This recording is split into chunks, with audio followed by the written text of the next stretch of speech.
Our brain constantly changes. Every second is changing, every experience is changing.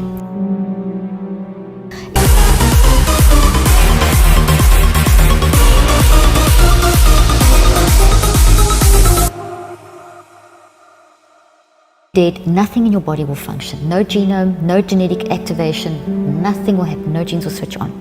But the fact that you are alive, and I haven't done that, the only reason your brain and genes are doing anything is because of your thinking, feeling, and choosing.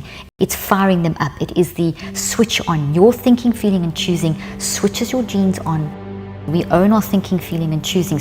And that's the mind, that's the I factor, that's the part that we have not done enough research on, that I've spent 30 years myself researching.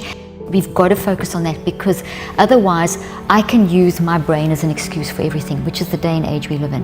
You can't make the relationship work. They've got ADHD, that's why they've got this, they've got that, that's why. No, that's not why. Those are effects.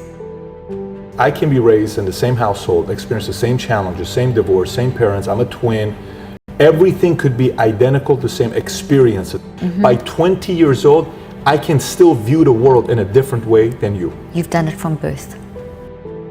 You've done it from birth, totally different. This is why we see studies of identical twins where you'll have one that's in old age and one gets Alzheimer's and one is still firing up and still going along. You know, how you perceive things makes your body work for you or against you. Your mind is moving through your brain.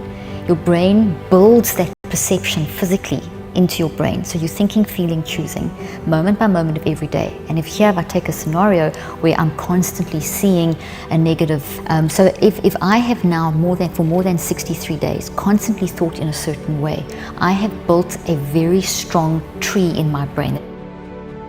A tree is a thought. Our thoughts are real things. They look like trees. They occupy mental real estate. They're made of proteins. I agree, they're 100%. They are total. Right now, you are growing at the speed of 400 billion actions. You're converting my words, and so are the listeners, into trees in their brain. But now, if you've got a habit, if you've done something for years, and you've thought in a way for years, because of an experience, because of environment, so there's nurture, you're born with this wired for love design. We in nurture, environment, and all the other stuff you described. Now there's the I factor. The two twins going through life, same thing, but how they've seen it. So each experience is now adding more and more layers to my initial core. So here I am born, but here I am perceiving. I may perceive the two twins. One perceives a relationship in this way, one perceives a situation in this way. Two different networks build in the brain.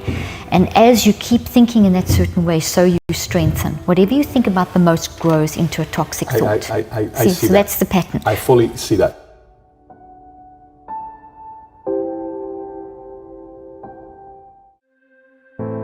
You can train a person very easily to stand back, observe their own thinking, because it's neuroscience, it's how we are designed, it's quantum physics, it's all of that. You can stand back and observe your own thinking, and you can show someone, can you see that you're being negative? Can you see that is, and you can, so by showing people, there's always a way for someone to see it, but not everyone will choose to do that.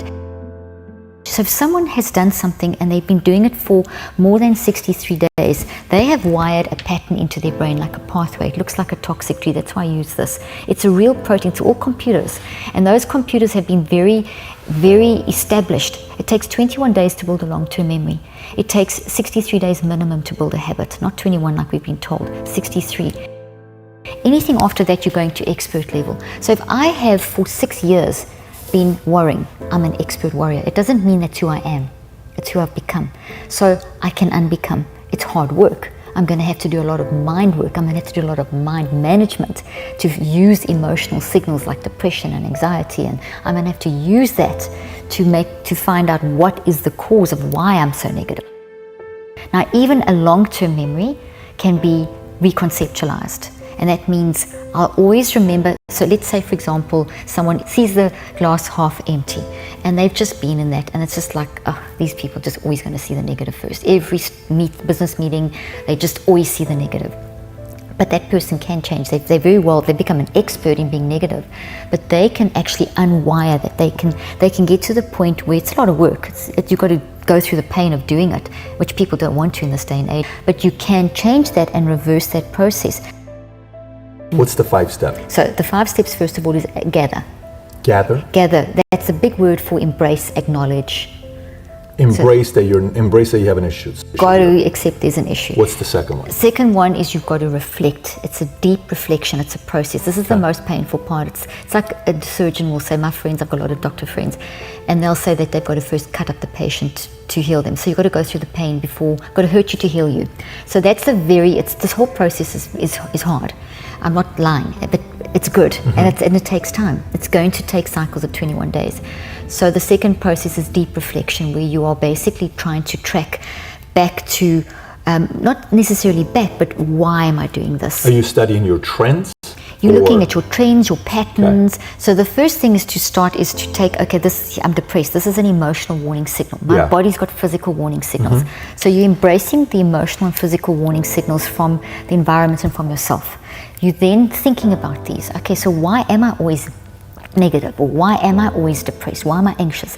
And as you go through that process of self-reflection, you're getting to the point where you're just trying to it's day, every day it's a little bit, to the point where you find, okay, well maybe this is at the end of 21 days. You see, oh, I'm anxious because I'm actually trying to be a perfectionist. I'm trying to control everything in my environment, and it's not quite working out. Or maybe it's because there's a trauma that you've never dealt with. The third thing is we've got to genetically process. So what we've got to do is we've got to make our brain do stuff. We've got to write. The third process is write. When you write, you're clearing out a lot of, and when I say write, it's like literally throw it on the page. Because you'll see my sequence that I've developed. You literally spend 1.5 minutes to 2 minutes doing each of these. So you would gather for 1.5 minutes. You would reflect for 1.5 minutes. You would write for 1.5 minutes. And then you would recheck. Now, recheck is a process where you go back and look for your patterns, your triggers, your what does this mean? So if you think of it, I've become aware of something going on. I am reflecting, why am I feeling? I'm starting to get to the root, because it's only 1.5 minutes and you must move on. You're writing that down. So maybe a bunch of jumble that you write down. Your recheck looks at your jumble and tries to get some level of order. Then you go to, as you get that level of order, you say, okay, what's my little tiny task for today? And it may be as simple as, when I feel this anxiety coming on, I'm going to compartmentalize it, and I'm going to only worry about it tonight at 6 o'clock. But in 1.5 minutes, there's only a little bit of information you've gathered, which is the point.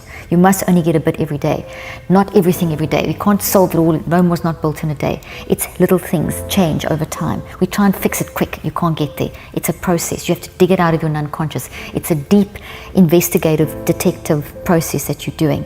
So let's say now that you start seeing, okay, I'm worrying because of this, or I'm negative, and I'm starting to get a glimpse of, well, maybe it could be this, or maybe, so what can I do today as a little activity? Active reach. Okay. Active reach. Got it. And active reach is then, if I see that, let's take the worrying thing. I wake up and I'm worrying. That's like the day I'm stuck. So I say, okay, I'm aware that I'm worrying. All I've worked out today, it's day 1. I've just worked out that I actually never stop worrying. So cool. What's my active reach?